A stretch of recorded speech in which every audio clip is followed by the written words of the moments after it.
اعوذ باللہ من الشیطان الرجیم بسم اللہ الرحمن الرحیم ومن يعمل سوءا او يظلم نفسه ثم يستغفر الله يجد الله غفورا رحيما ومن يكسب اثما فانما يكسبه على نفسه وكان الله عليما حكيما ومن يكسب خطيئة أو إثما ثم يرمي به بريئا فقد احتمل بهتانا وإثما مبينا۔ تمام قسم کی تعریفات و تسبیحات اللہ احکم الحاکمین کے لیے جو پوری کائنات کا خالق و مالک ہے، حاجت روا مشکل کشا ہے، جس کے علاوہ کوئی معبود برحق نہیں۔ لاکھوں کروڑوں درود و سلام اس ہستی اقدس و مقدس پر جن کا نام نامی اسم گرامی محمد اکرم صلی اللہ علیہ وبارک وسلم ہے۔ وہ ذات مبارکہ مطہرہ جنہیں رب کائنات نے رحمت کائنات بنا کر بھیجا اور جن کے ذریعے سے اہل کائنات کی رشد و ہدایت کا بندوبست فرمایا ہے۔ سامعین محترم، موجودہ حالات کے اندر یعنی ملکی حالات اور امت مسلمہ کے اجتماعی طور پر پسپائی والے حالات کے اندر میرا اور آپ کا کردار کیا ہونا چاہیے؟ میں یہ سمجھتا ہوں کہ منبر و محراب سے حالات کی سنگینی کے بارے میں رہنمائی ملنی چاہیے۔ سامعین محترم، ہمارا کردار کیا ہونا چاہیے؟ سب سے پہلی بات یہ ہے کہ ہمیں اللہ سے معافی مانگنی چاہیے، انفرادی طور پر تنہائی کے اندر بیٹھ کر اپنے آپ کو اپنے رب کے سامنے گرا کر اس کی عظمت اور جلالت کو دل و جان سے تسلیم کر کے شرمندگی کے آنسو بہائیں۔ اس سے اللہ تعالی امت مسلمہ کے اجتماعی اور انفرادی طور پر تمام حالات کو درست فرما دے گا۔ لیکن اگر ہم اس کے برعکس 24 گھنٹے گالیاں نکالتے رہیں، حکمرانوں پر تنقید کرتے رہیں اور برے الزامات لگاتے رہیں، بری باتیں کرتے رہیں، اور ہم سمجھیں کہ ہم نے مسلمان ہونے کا حق ادا کر دیا ہے، تو یہ صرف ہمارے خیالات ہی ہو سکتے ہیں۔ میرے بھائیوں، حقیقت کو سمجھیے اور اس بات کا اعتراف کیجیے کہ جس طرح ہمارے حکمران طبقے کے اندر غلطیاں اور کوتاہیاں موجود ہیں، بعینی ہی اسی طرح ہمارے اندر بھی غلطیاں اور کوتاہیاں موجود ہیں، اور رب کبریا سے یہ دعا کرنی چاہیے کہ اللہ ہمیں بھی معاف فرما، ہمارے حکمرانوں کو بھی معاف فرما، اور امت مسلمہ کو مجموعی طور پر معاف فرما، اور ساتھ یہ دعا کرنی چاہیے کہ یا اللہ ہمیں بھی، ہمارے حکمرانوں کو بھی، اور اسی طرح امت مسلمہ کو بھی صراط مستقیم پر چلا۔ میرے بھائیوں، موجودہ حالات کے اندر استغفار یہ بڑی ضروری چیز ہے۔ ایک اللہ کے ولی تھے جن کو اللہ تعالی نے بڑی نعمتوں سے نوازا تھا۔ ایک دن ان سے ایک بندے نے کہا کہ آپ اپنے رب سے کیا مانگتے ہیں؟ اللہ نے آپ کو علم و عمل دیا، آپ کو برکت اور فضل عطا فرمایا، آپ اپنے رب سے کیا مانگتے ہیں؟ شان و شوکت آپ کے پاس، شہرت آپ کے پاس، دولت آپ کے پاس ہے، اپنے رب سے کیا مانگتے ہیں؟ جو نیک انسان ہوتا ہے نا، وہ اپنے مال پر بھروسہ نہیں کرتا، وہ دنیاوی اسباب کو نہیں دیکھتا۔ اللہ کے بندے تھے، کہنے لگے میں بڑا ہی گناہگار اللہ کا بندہ ہوں، میں نے جب سے ہوش سنبھالا ہے، جب سے میں باشعور ہوا ہوں، میں اپنے رب کے سامنے ایک ہی التجا کرتا ہوں کہ ربا مجھے معاف فرما، مجھے معاف کر دے۔ آج ہم بڑا ناز کرتے ہیں کہ ہم تو نیک ہیں، لیکن اللہ والے کیسے ہیں؟ آئیے غور کیجئے۔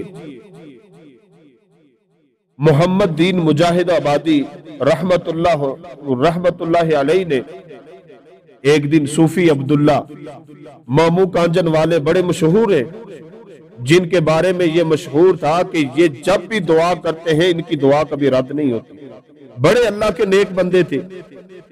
ایک دن محمد دین مجاہد نے ان سے کہا کہ آپ نے اتنا بڑا کام کیا ہے جو بڑے بڑے نہ کر سکے، آپ نے مدرسہ بنایا، دین کی خدمت کی ہے، آپ نے تو بڑا کارنامہ کیا ہے۔ صوفی عبداللہ رونے لگ گئے، رونا شروع کر دیا، کہنے لگے کہ محمد دین میں نے کیا کیا ہے؟ یہ سارے کا سارا کام رب نے کیا ہے، میں نے کچھ نہیں کیا، میں تو کچھ کر ہی نہیں سکا، یہ کام تو رب کا ہے۔ پھر یہ جواب دے کر رونا شروع ہو گئے اور اللہ سے معافیاں مانگنے لگے، کہنے لگے اللہ میں آپ کے دین کی خدمت نہیں کر سکا، حق ادا نہیں کر سکا، یا اللہ مجھے معاف کر۔ اللہ والے یہ ہوتے ہیں، اور اللہ والے جب بھی کسی کو دیکھتے ہیں، کسی کو نصیحت کرتے ہیں تو کمال کی کرتے ہیں۔ یحییٰ عزیز میر محمدی رحمت اللہ علیہ وفات سے کچھ دن پہلے کسی نے کہا کہ ہمیں نصیحت کیجئے، آپ فرمانے لگے نماز پڑھو، ذکر کرو، قرآن کی تلاوت کرو، عبادات کثرت کے ساتھ کرو، اپنی نیکیوں کو اکٹھا کرو، ساز و سامان تیار کرو آخرت کا، اور یہ سب کرنے کے بعد تکبر نہیں کرنا، غرور نہیں کرنا کہ میں تو نمازی ہوں، میں تو قرآن پڑھنے والا ہوں، بلکہ اپنے رب کے سامنے آنسو بہاتے ہوئے کہنا کہ اللہ میں بڑا گناہگار ہوں، مجھے معاف کرنا۔ دیکھیں کہ یہ اللہ والے کس طرح استغفار کے بارے میں سوچتے تھے، اپنے گناہوں کے بارے میں فکر مند ہوتے تھے، ان کو اپنی نیکیوں پر تکبر نہیں آتا تھا۔ اور ایک آج ہم ہیں، ہماری حالت کیا ہے؟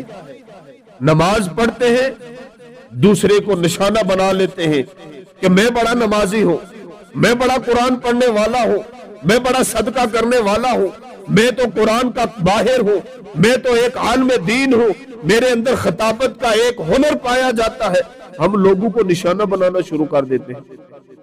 یہ نہیں دیکھتے ہم کہ اگر میں نمازی بن گیا، اگر میں دین والا بن گیا تو اس میں میرا کیا کردار ہے؟ یہ تو رب کی رحمت ہے۔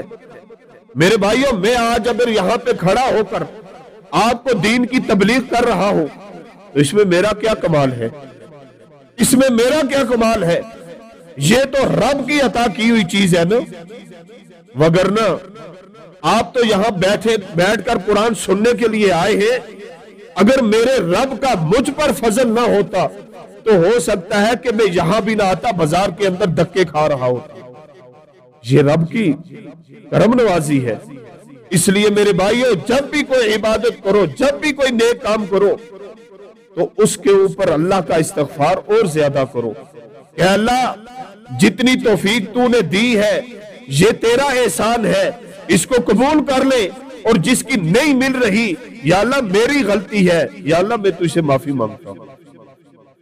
معافی مانگے میرے بھائیوں، تسبیحات اس بات میں کوئی شک نہیں کہ تسبیحات، تمجیدات، تکبیرات یہ کرنا بہت بڑی سعادت کی بات ہے، بہت بڑی سعادت کی بات ہے، لیکن میرے بھائیوں حالات کو بہتر کرنے کے لیے، حالات کو بہتر کرنے کے لیے، اعلیٰ بنانے کے لیے استغفار کا بہت بڑا کردار ہے، بہت بڑا کردار ہے۔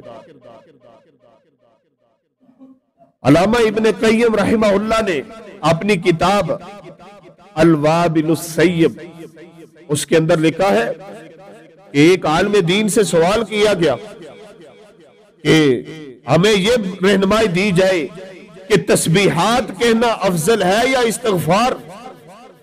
اس عالم دین نے آگے سے جواب دیا کہ ایک صاف ستھرا پریس کیا ہوا کپڑا جو ہے اس کے اوپر جب خوشبو کو چھڑکا جائے، ڈالا جائے، لگایا جائے تو اس کے اندر پھر وہ نکھار پیدا ہوتا ہے، اور اگر کپڑا گندا ہو، اگر کپڑا بوسیدہ ہو جائے، خراب ہو جائے، اس کے اندر سے بدبو آ رہی ہو تو اس کپڑے کو خوشبو فائدہ نہیں دیتی، گرم پانی اور صابن فائدہ دیتا ہے۔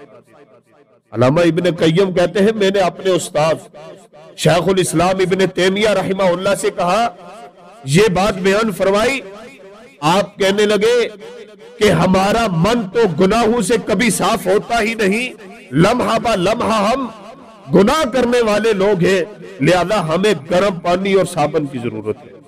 مطلب کہنے لگے کہ ہمیں استغفار کی ضرورت ہے، استغفار گرم پانی اور صابن کی حیثیت رکھتا ہے، اور استغفار کرنے کے بعد جب دل دھل جاتے ہیں، قلب صاف ہو جاتے ہیں، تو پھر اس پر سبحان اللہ، الحمدللہ، اللہ اکبر کی جب عطر ڈالی جاتی ہے تو اس کے اندر نکھار آ جاتا ہے۔ ہمارے دل آج اس بوسیدہ اور گندے کپڑے کی طرح ہو چکے ہیں، آج ہمیں استغفار کی ضرورت ہے، اور مایوس نہیں ہونا، مایوس نہیں ہونا کہ ہم نے گناہ کیے ہیں۔ اللہ تعالیٰ قرآن میں کہتے ہیں وَمَن يَعْمَلْ سُوءًا أَوْ يَظْلِمْ نَفْسَهُ، کہ جو بندہ برا کام کر بیٹھے، اپنی جان پر ظلم کر بیٹھے، ثُمَّ يَسْتَغْفِرِ اللَّهِ، پھر وہ اللہ سے استغفار کرے، گناہ ہو گیا، غلطی ہو گئی، رب کی نافرمانی ہو گئی، رسول اللہ کی نافرمانی ہو گئی، ثُمَّ يَسْتَغْفِرِ اللَّهِ، اللہ سے استغفار کرے، توبہ کرے، معافی مانگے، یجد اللہ، وہ اللہ کو کس حال میں پائے گا؟ گناہ کر کے آیا ہے، شرمندہ ہو گیا ہے کہ رب میں نے گناہ کر لیا، میں نے تجھے ناراض کر لیا، اے اللہ میں کیا کروں؟ یجد اللہ، وہ بندہ رب کو کیسا پائے گا؟ غفور الرحیم، معاف کرنے والا، رحم کرنے والا پائے گا۔ گناہ ہو گیا ہے، مایوس نہیں ہونا، بلکہ اپنے رب کے سامنے شرمندگی کے ساتھ، ندامت کے ساتھ ہاتھ بلند کرنے ہیں، رب سے معافی مانگنی ہے کہ اے اللہ انسان ہوں، غلطی کر بیٹھا ہوں، معاف فرما دو۔ میرے بھائیو، آج ہم استغفار سے بھاگتے ہیں، رب کے سامنے کبھی گڑ گڑائی نہیں، توبہ نہیں کی، استغفار نہیں کیا، اپنے رب سے کبھی معافی نہیں مانگی۔ ذرا احادیث کا مطالعہ تو کر کے دیکھیں، نبی علیہ الصلوۃ والسلام اپنے روشن مستقبل کے لیے کثرت سے استغفار کرتے ہیں۔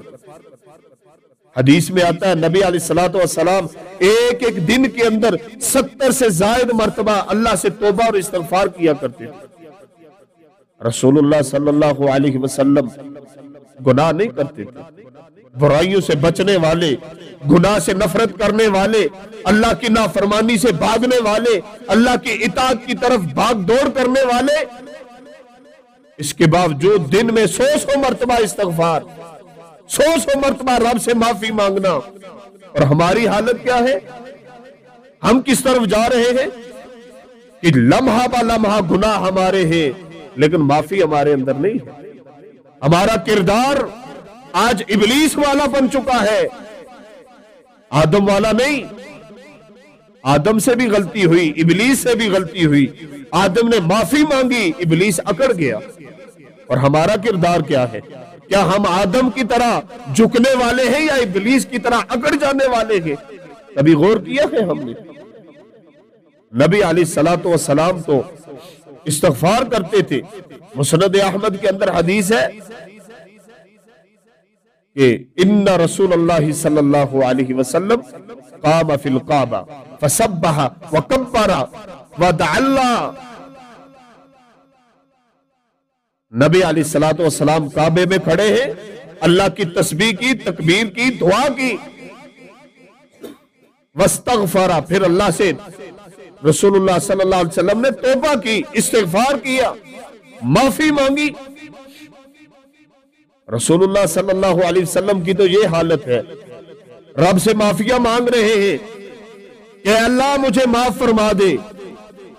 جو غلطی نہیں کرتے، اطاعت کے اندر رہتے ہیں ہر وقت، اور ہم غلطیاں کثرت کے ساتھ کرتے ہیں لیکن استغفار سے ہم بھاگتے ہیں پیچھے پیچھے کی طرف.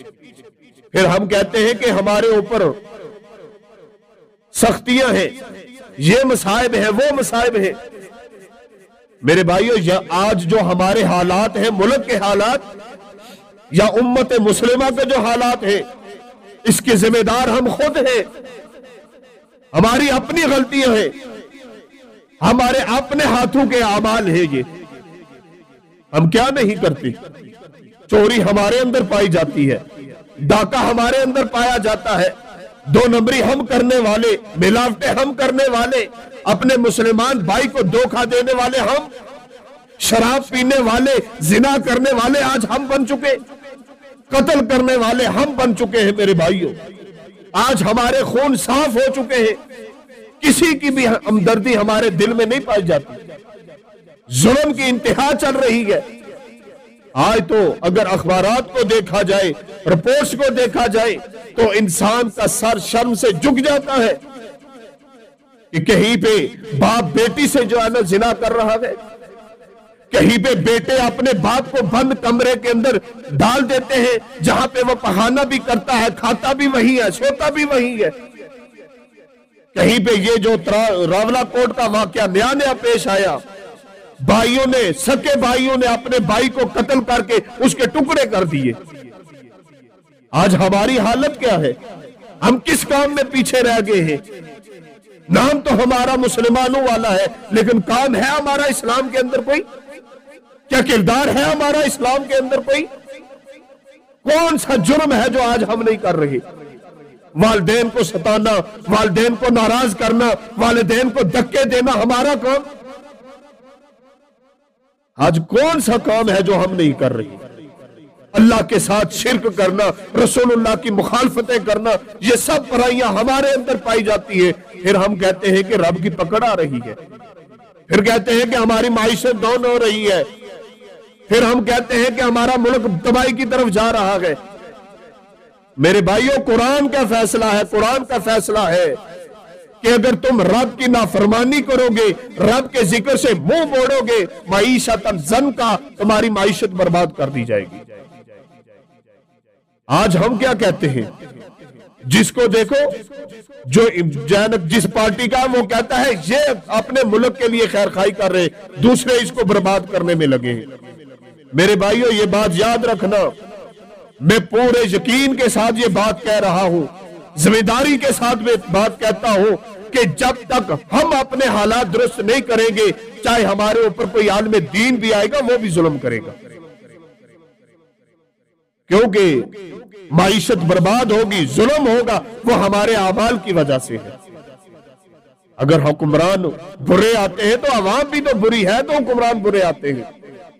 ہمارا کردار کیا ہے کہ ہم کہتے ہیں کہ ہمارا کردار ابی ابن کعب جیسا ہونا چاہیے، ابو جہل جیسا ہونا چاہیے، ہمارے اوپر حکمران جو ہیں وہ عمر بن خطاب جیسے ہونے چاہیے.